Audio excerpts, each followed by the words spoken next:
আগামী জাতীয় সংসদ নির্বাচনে সকল ইসলামী দলকে ঐক্যবদ্ধ করে কোরআনের সরকার কায়েম করলে এ সমস্যার সমাধান হবে ইনশাআল্লাহ।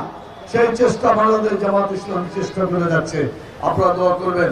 আমরা 5টা কথা বলেছি, এটা আপনাদের সংক্ষেপে বলেই শেষ করি।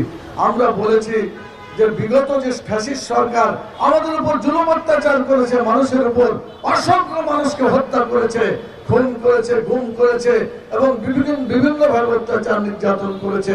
এই খুনি সরকারের যারা খুন করেছে তাদের সকলের বিচার হওয়া দরকার। আপনারা কি বিচার চান?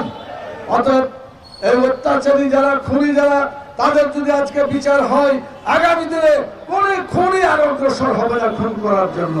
সেই জন্য বাংলাদেশকে খুন মুক্ত করতে হলে, হত্যাকাণ্ড মুক্ত করতে হলে কোরআনের বিধানকে সামনে এনে আমাদেরকে চেষ্টা চালিয়ে যেতে হবে। আমরা দাবি করেছি সংস্কার করতে হবে। অতীতে যারা ফ্যাসিস্ট সরকারকে সহযোগিতা করেছিল, এই সহযোগী যারা প্রশাসনে আছে, অতীতের ফ্যাসিস্ট সহযোগী কোন প্রশাসনের লোককে দায়িত্ব পালন করার জন্য রাখা যাবে না। প্রশাসন থেকে তাদেরকে সরিয়ে দিতে হবে, নতুন লোক, নিরপেক্ষ লোককে এই প্রশাসনে নিয়োগ দিতে হবে, তাহলে মানুষের অধিকার প্রতিষ্ঠিত হবে। আমরা বলেছি